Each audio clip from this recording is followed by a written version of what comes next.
c'est maintenant que ça commence. On y va. Pierre Marcolini, je suis chocolatier en région bruxelloise depuis 25 ans.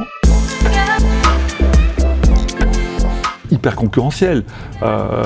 Moi, à l'étranger, on parle du chocolat belge, mais la vérité, c'est que dans notre domaine et dans le chocolat tel que je le fais, mes plus grands concurrents sont des Français. Aujourd'hui, le secteur du luxe, c'est français, c'est pas belge. C'est fini le chocolat belge en disant il suffit de mettre Belgium Chocolate pour vendre. C'est terminé ça. Ça fait 25 ans que c'est terminé. Il a fallu se réinventer, il a fallu y aller et c'est des jours et des nuits.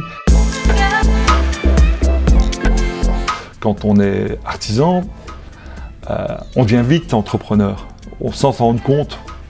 C'est assez drôle parce qu'aujourd'hui, après 25 ans, les gens se posent la question en se disant « Pierre, est-ce que tu es encore dans l'entreprise ?» Et ce qui est fou, c'est que je n'ai jamais fait autant mon métier aujourd'hui que je l'aurais espéré qu'auparavant.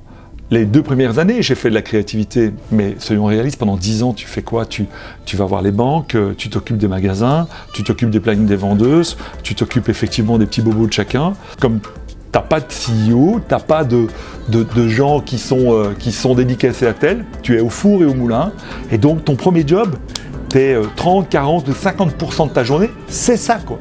Et aujourd'hui, toute cette partie opérationnelle, c'est le gars qui est derrière.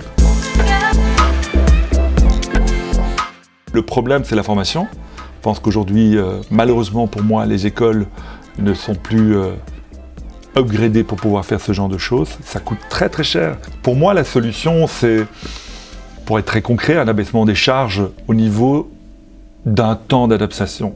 Je pense que tous les gens qui sont ici, il faut 1 an, 2 ans pour former quelqu'un. On ne peut pas former quelqu'un en 15 jours. Je pense que si on peut arriver à dire aux entreprises formées, mais la compensation c'est ça, c'est peut-être l'avenir. Mon doux rêve, c'est de me dire un jour peut-être une école d'excellence du chocolat. À Bruxelles, ça mériterait ça. Tu vois, si tu veux laisser un jour une empreinte, tu peux laisser un nom, tu peux laisser une entreprise, mais j'aime bien cette phrase de Jean Gore avec la bibliothèque qui brûle et de laisser un acquis aux gens. C'est le genre de choses qui me motive. J'espère bientôt un yes sur la Chine, on a ouvert, ça fait 3 ans, c'est dur, c'est compliqué, mais on y arrive et tout doucement on va pouvoir faire un yes.